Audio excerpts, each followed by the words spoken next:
Hi, and welcome to your Platterful tutorial. Let's get started. We are going to start with our Merlot Bellavitano. So for this one, it is a pretty crumbly cheese. So what we want to do is we want to use scissors to cut the wrapper all the way down to the tip of the wedge, as you'll see me do in the video, to try and ensure that we don't let it crumble if we can avoid it. So use scissors, cut all the way to the tip of the wedge, and then remove the wrapper as easily as you can. The Merlot part of this cheese is that really nice, pretty vibrant purple on the rind. It is edible and it is the most flavorful part of the cheese in my opinion, so you'll definitely want to keep that on, and we will use it as a really nice, pretty pop of color on our board for placement. For cutting this cheese, we are going to cut it from the skinny tip of the wedge all the way up. So for that first cut, you are going to cut about 1 inch, so it will be a little bit larger than the rest of the slices that we make. This is simply, again, because it is a crumbly cheese, so we want to try and keep the pieces together as much as we can. So start a little bit wider, about 1 inch, and then you'll go down to about 1/2 inch to 1/4 inch, all the way up the wedge as you see me do in the video. Placement of this one, we are going to want that purple to be that pop of color. So we will use that skinny tip of the wedge as a kickstand to then use, starting from the back of our wedge, and use that to kind of hold it up so that that purple is on top. So when looking down, you can see that nice, pretty purple color on your board. Up next, we have our mini goat cheese log. For this one, it's going to be super simple. We're going to take it out of the wrapper and we're going to actually turn it into little goat cheese balls. So pinch off a little bit of the goat cheese and roll it into a nice ball. I was able to create 7 of those. We will stack them up in various places on our board. The balls just make the goat cheese a little bit more approachable when it's on your board. So someone doesn't feel like they have to cut into the whole log. They can just grab a ball on its own or slice it in half. Really nice and easy way to give the goat cheese log a little bit of a different shape. And lastly, for our large kits, we have our flavored Gouda. So go ahead and take that one out of the wrapper. Up first, we're going to cut this wedge in half, and then I'm going to cut around the curved edge of the back of the wedge. We are going to cube the rest of the wedge, so this just gives it a really nice place for us to nest all of those cubes when we place it on our board. So now you can go ahead and cube the rest of the Gouda, and then you will just place it and almost recreate that wedge shape as you place it on your board, like you see me do in the video. Up first for our charcuterie, we have our sliced salami. So go ahead and take this out of the wrapper, and we will first turn this into a salami rose.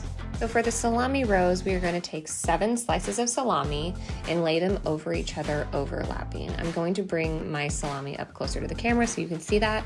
And then once we do that, we will fold up the salami almost in half, about 3/4 of the way. Again, I'm going to bring it up to the camera so you can see how far mine is folded over. Then we will take it, spin it, and roll it as tightly as you can into a nice tight salami roll. Here you can cup the bottom of the rose with the palm of your hand and then use your fingertips to spread out the petals to make it just a really nice and pretty rose shape. You will want to make sure when you place this on your board that where the roll ends, you have that nice and penned up against something so that your rose does not unravel. Up next, we're going to create a salami river. So for this one, you're going to take a slice of salami, fold it in half, take another slice of salami, fold it in half, lay it halfway over the first slice, and then fold up that first slice over the second slice. And then we're just going to continue this, almost creating a braiding pattern with our salami. So slice of salami, fold it in half, place it over, fold it up or fold it down, and just continue that. I use 6 slices of salami for the salami river. Again, for this one, we will want to place it in between 2 things, almost like bookends, to keep its shape.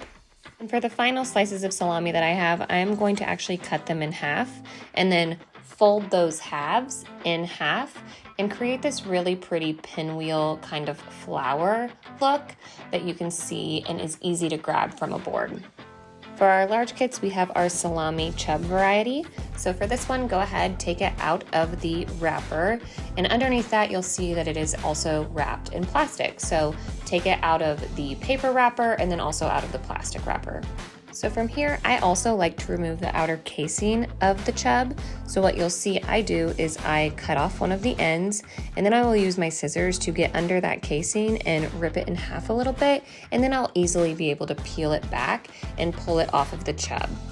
Now that we have the casing off, we are going to just slice this chub as we normally would, and we are going to cut it in about 1/8 of an inch to 1/4 of an inch little slices. For placement of this one, we are going to be able to just use the slices to trace around things, trace around our different cheeses, trace around our ramekins, things like that. Speaking of ramekins, every kit includes this nice little goodie bag of serving utensils.